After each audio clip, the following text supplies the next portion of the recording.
I know that I stand between you and lunch and between you and departure from Nasarawa. So we will be very short in this panel, but we'll be impactful, and I hope we will not be controversial at all. Let me say that all we intend to do here is to achieve two things. One is lessons for Engineer Sule to take away that will help him further as he administers the state. And more important, points that those of you that have doubts about where to invest to know that this is the place to be. And for, my good friend, the economic governor of Edo State, to know that Nasarawa State is not competing with it at all. We're a market of one. We're way out there.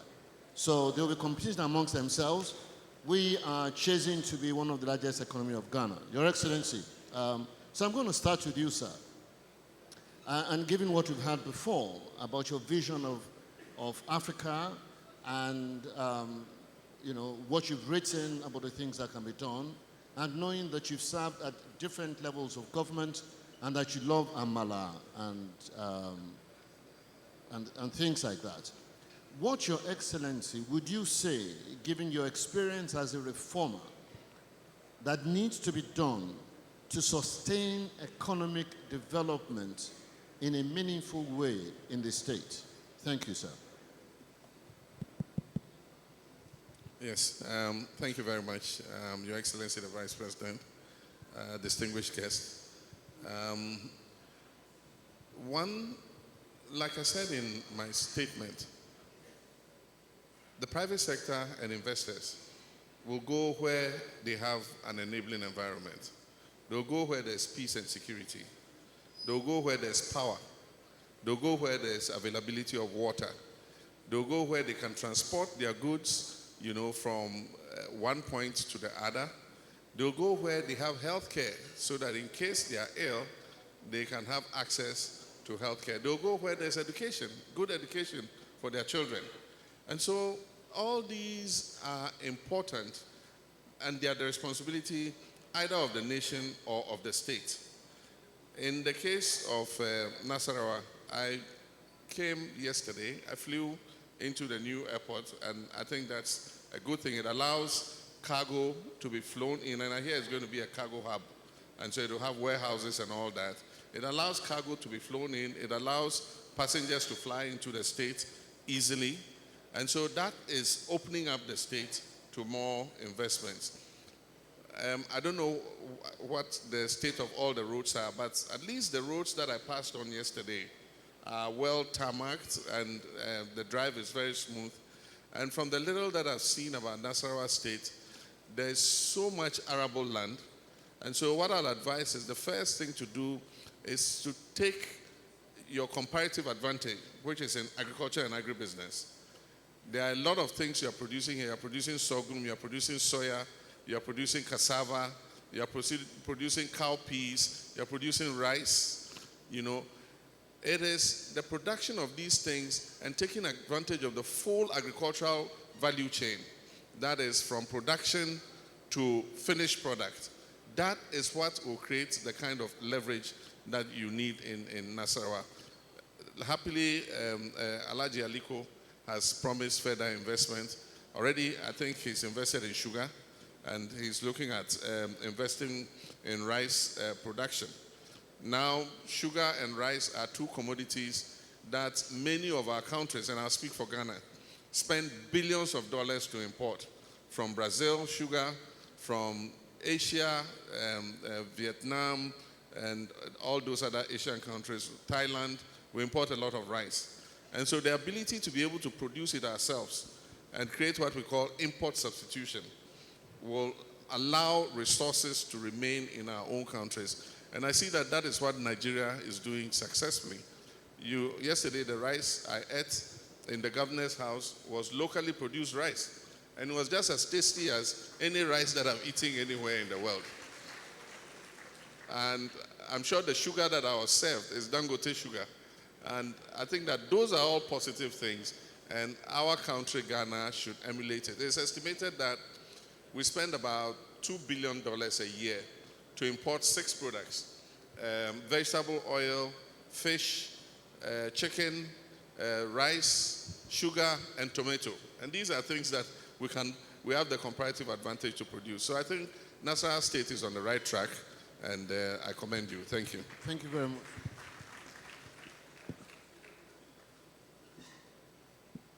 Thank you very much, sir. And I'm sure His Excellency has picked up a few points there. And I'm sure those in the audience would begin to see how they can invest in the agricultural value chain.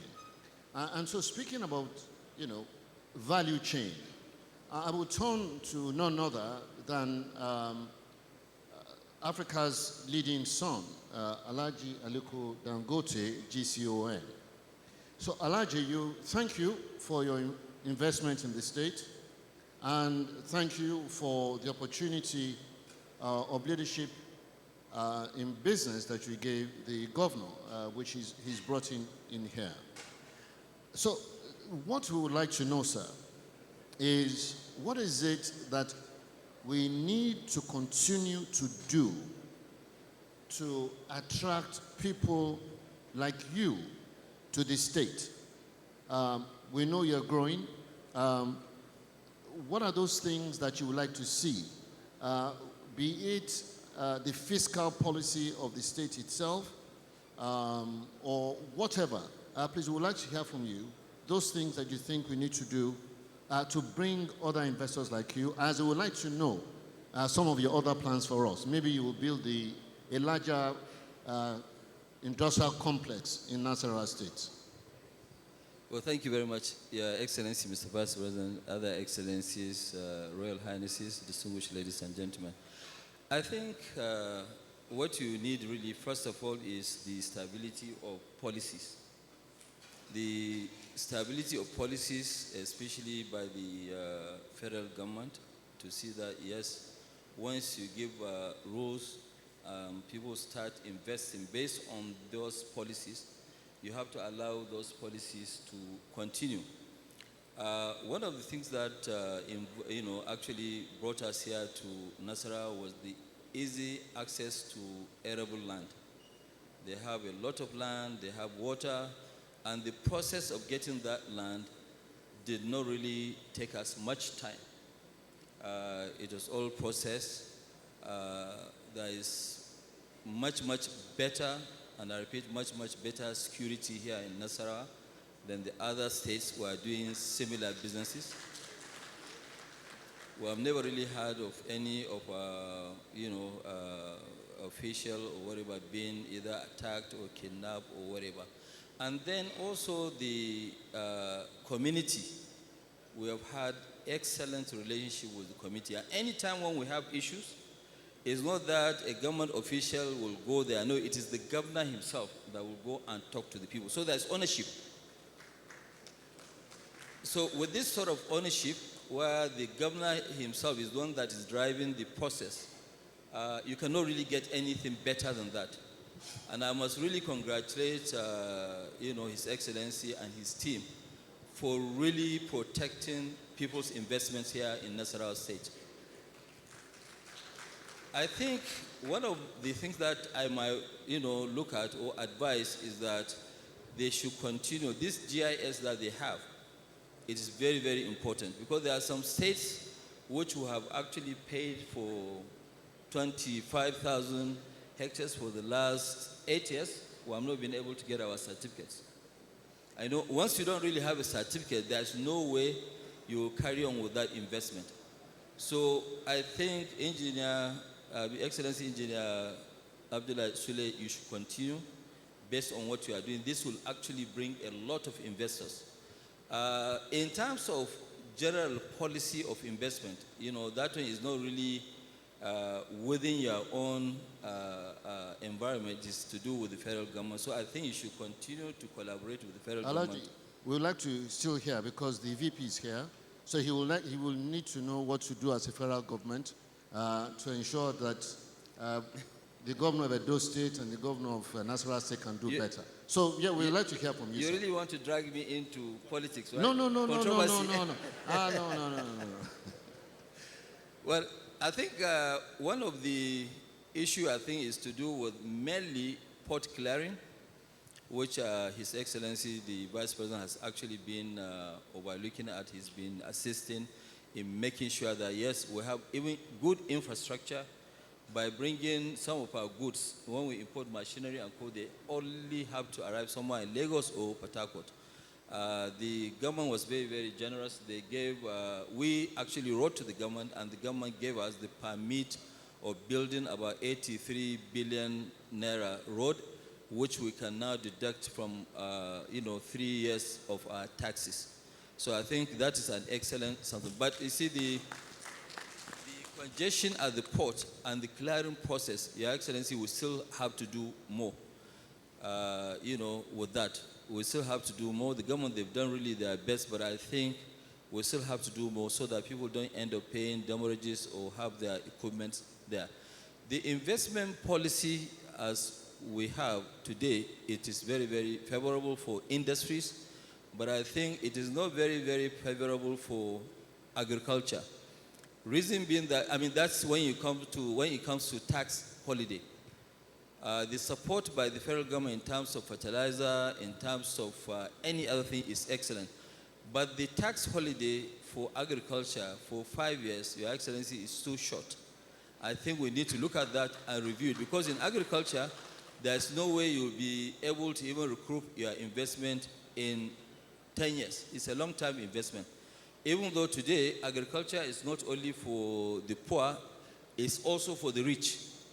Because you can look at what we are spending today. We are spending billions of dollars to import sugar, to import wheat, to import rice. Even though we are not importing rice, federal government have done an excellent job by making sure that whatever rice you eat today, it is Nigerian rice. So, Excellency, I want to congratulate you for achieving that.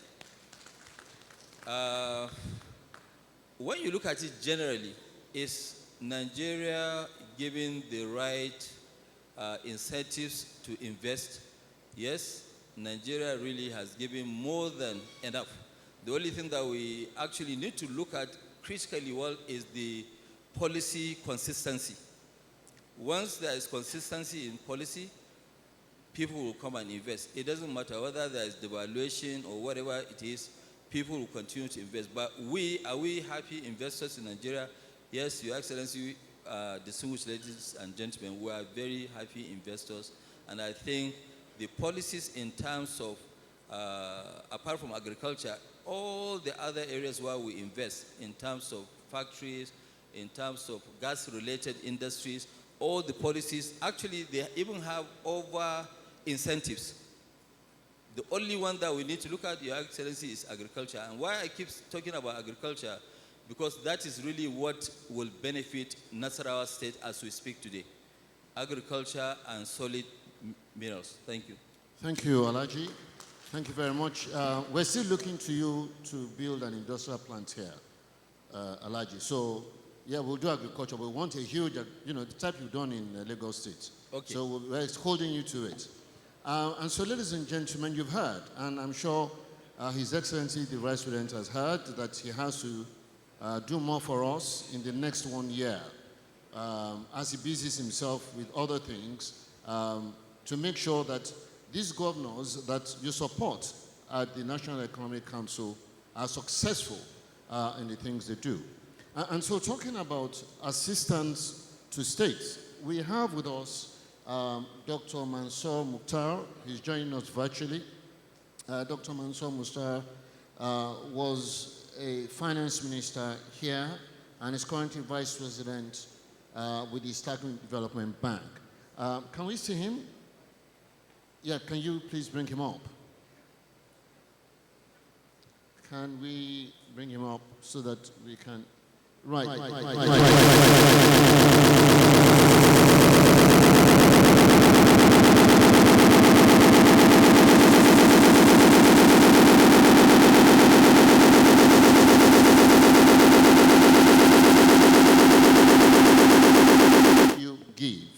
I must say that, you know, currently Nasarawa State is doing very well. We are partnering with the African Development Bank and a few other development agencies. But what is it that you think we can do that will assist us further in reaching development money that we would not reject? Don't worry, we're not like Edo governor. We take money. But you see, the Edo governor was a capitalist, remains a capitalist. Like Konyinsola himself, coming from Alhaji Dangote. Unlike the vice president, who is a man of God like me.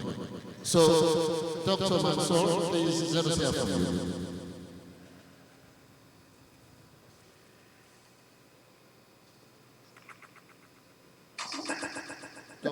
Thank you, Chair. Yes, It's a problem with the... Can you hear me, please? Doc, we can. Please carry on. There's a lot of echo in the background. Hello? Apologies, I hope you can hear me. I'll try to make best use of the situation. Chair, thank you very much. Your Excellency, Mr. Vice President, distinguished panelists, I'm delighted to be with you today, such an eminent and globally prominent list of personalities. And I want to really commend His Excellency, the Governor of Nasarawa State, for the visionary leadership and for articulating a plan for the transformation of the country. And I think that's key to attracting the interest of development partners. If you have a well-articulated plan and a vision that is inspiring. And in this context, really, I welcome the fact that this vision seeks to leverage partnerships, both with the private sector as well as international development agencies, taking into account that we need to leverage resources from a variety of sources. And for the multilateral development banks, we do try to harness resources from different funding sources to support member countries. And in addition to that, to see how this can be leveraged with the private sector. So in the Islamic Development Bank, of course, we have resources that are used, constitutional resources that are given to sovereigns, state governments included. But I want to really stress that beyond the resources that the banks provide, we also provide knowledge and advisory services to support these countries. And in this context, in the case of the Islamic Development Bank, we have a flagship program that is called the Investment Promotion Technical Assistance Program, which is designed to build necessary technical capabilities and ensure that regulatory conditions are geared towards promoting investment among countries. And in that context, we'll be very happy to deploy resources from that to support state investment agencies, other than the resources we provide for the state. But we also have private sector resources that are provided through our private sector, just to both to support trade financing as well as investment opportunities. I believe that really for us, we feel that the most we can do, whatever we contribute, is little compared with what the government could mobilize in terms of its own resources to support its development efforts. And in that context, we like to encourage countries really to enhance efficiency in the domestic resource use, to give emphasis on domestic resource mobilization, among other things. But above all, I think having this well-articulated plan is very important. And I indicated, I've read through the document that's been prepared by the state government to guide economic transformation. And it's really impressive in terms of giving vision and focus. And the next step, of course, would be to have this discipline of following through there, in essence, implementation, deploying the resources that are needed, people and organizational resources to implement the policy and accumulate progress over a reasonable period of time, with relentless focus on results, of course.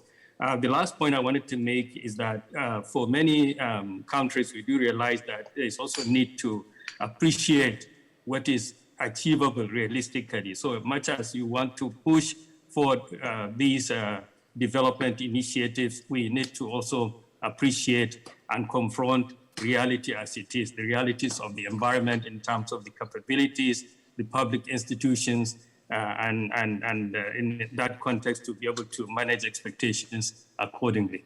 I'll stop here for now. Thank you very much, Doctor. We've heard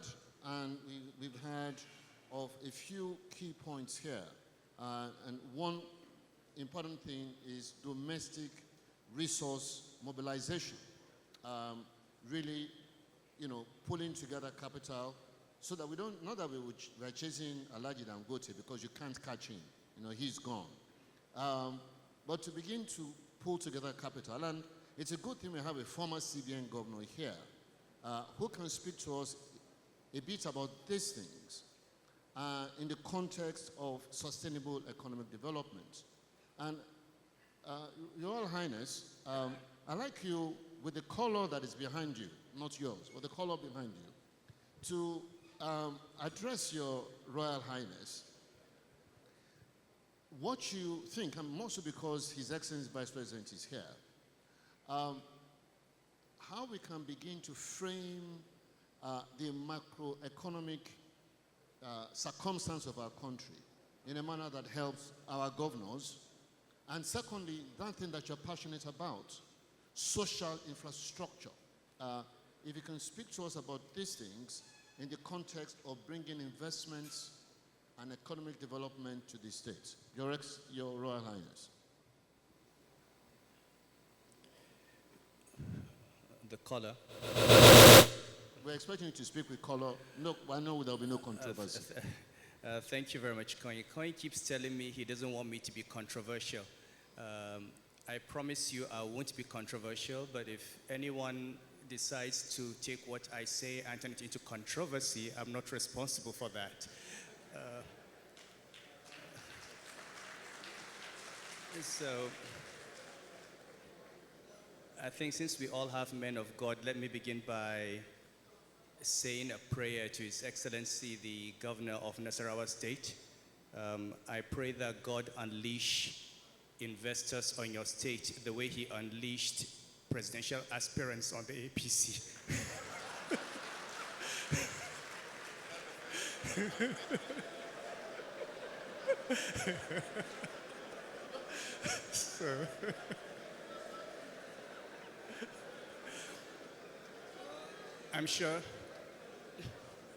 I'm sure since it's a prayer to God, it cannot be controversial. So, Your Excellency, the Vice President, it's important that we talk about macroeconomic stability. In the last decade or so, we have seen a positive direction in terms of our recognizing that development is at the grassroots. I think as a country, we've moved away from a situation where we used to believe that everything was about Abuja and the center,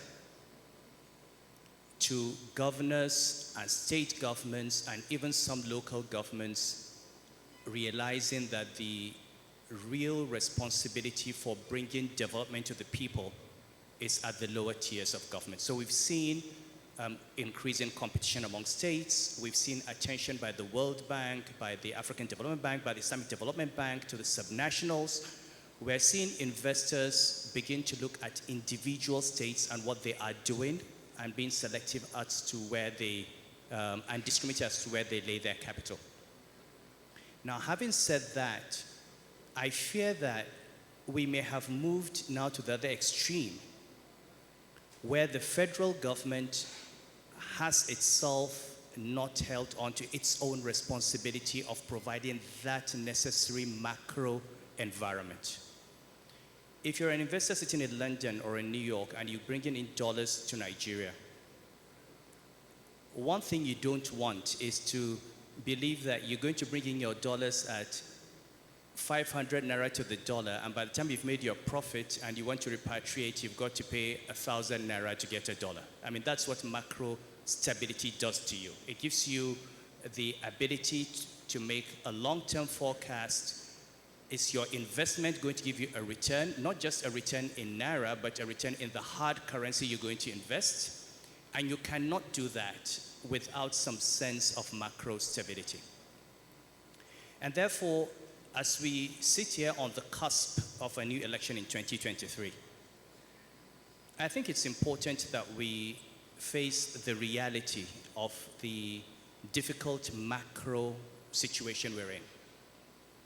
We have a situation where the federal government debt service ratio is about 100%. Almost every Naira earned by the federal government goes to service debt. We have a high rate of inflation. We have a huge fiscal deficit. We have huge differentials between the official and parallel exchange rate. So the kind of conversation we need to be having, and I'm happy we have all these presidential candidates, not just in APC, but everywhere, and one of them is here. I think we need to force them to give us that kind of conversation. What are you doing about exchange rates? What are you doing about inflation? What are you doing about the deficit? And if we really want investors in Nigeria, we need to move away from, should the president be from the north or the south or a Christian or a Muslim, to can the president offer us the macro stability that we need so that the private sector can come in with the investment that we need to create jobs and reverse the trend that we have. And I think where to begin really in attracting investors is to begin to change that political conversation from one where we are avoiding the issues to one where we face the reality that this is the existential threat that we have. We have an economy that if it does not go on reset, can literally collapse. If you don't have a currency, if you have hyperinflation, if you have a debt crisis, nobody is going to talk about Nasarawa State or Kaduna State or Kano State. All they will see is a country that's mired. And in an IMF program, for example, you're not going to get investors. So let us begin to have that conversation on a serious level. I mean, 28 candidates in one party, I don't know how many in the other party, 14, 28 plus 14, so we've got, plus all the other, so maybe I should join actually, and then negotiate 500 million naira to refund my 100 million naira and a profit so I can withdraw. But seriously, we have all these candidates. We need to force this conversation. And I think where to begin is to begin to identify those who understand what needs to be done in 2023. This summit we're having is not about investors coming in June or July. It's about over the next few years. So we need to work on that environment. Now on the social investment, I think we've, and again, this is one good thing that we've had in this country, a new conversation that focuses on the individual and on the citizen. And we've got a lot of social capital coming into agriculture. I've heard the comments made by Aliko, and you've talked about Aliko, but we know the small subsistence farmers that we have need to be transformed from subsistence farmers to commercial farmers. Okay, you need to give them the high yield variety of seeds. You need to give them the fertilizers, not at subsidized rate, at a commercial rate. Okay, but you also need to provide them with the infrastructure that will help them, okay, take care of the externalities they cannot control. The farmer cannot provide his own irrigation. Sometimes they cannot provide their own combined harvester. Sometimes they cannot give themselves access to a market. So things like your commodity marketing boards, things like your irrigation, things like combined harvesting, things like training, things like weather information. These are critical, but you begin to look at them as agents. How do you improve their skills? How do you improve their productivity? So you don't need a billionaire to come in. You have somebody who's just got 1 hectare. How do you move him from producing 2.2 metric tons per hectare to producing 7-8 metric tons per hectare? We're talking about rice. In China today, people are producing 15, 16, 17 metric tons per hectare. We're still struggling with 2.2 to 5 and celebrating when we have 6. When in the same world, people are producing 17. Okay? I'm glad President Mahama has commended the Nasarawa state rice. I think in light of the debate over Ghana and Nigeria jollof, it's a very good point for Nigeria. The president of Ghana has acknowledged the quality of Nigerian jollof. I think we should. So I think for me, the key thing is what will be the defining moment in the near future is the reset of the macro and the reinstatement of macro stability. And then governors like Sule, governors like Obaseki, governors like Nasir El-Rufai, and all the governors who are trying to work can work without thinking that they have the burden of that cloud that stops investors from coming in. Thank you. And I hope I've said nothing controversial. Thank you, Royal Highness. You weren't controversial, you are just colorful. So, ladies and Your Excellency, the Vice President, Your Excellencies, time is far gone, so we won't do a second round of questioning. All for me to do is to thank His Excellency, the former President of Ghana. Thank you very much, sir. Please, can we all give him a round of applause? Thank you very much. We now know that we must do more in agricultural value chain. Dr. Muhtar, thank you. We are holding to your promise, and we'll be coming to you for technical capacity support. So, Nasida, make sure you put in your application quickly. Ajayi, Aliko, please don't mind His Royal Highness. We still want your billions. Here, he says we need your billions. We still need your billions, and we're looking to it. We're looking to huge industrial capacity. And for investors, please know this. When Ajayi lands, he creates thousands of jobs and huge investment opportunities. So beyond the $500 million that he's going to invest, know that many, many businessmen will do things. QS, you will have to build more homes. We need to sell more food. People will need to buy more cars. And so even if you're not supplying Ajayi Dangote anything, come to Nasarawa State because he is here. Wherever he is, money follows. And because we're all here, money follows all of us. Your Royal Highness, thank you very much. And it's very important what you say, that we must invest in the people and invest in the things that will make the yield of the people better. By His grace, the yield of all of us will be better. Your Excellency, thank you very much for bringing up this panel. Thank you, sirs. Thank you, ladies and gentlemen.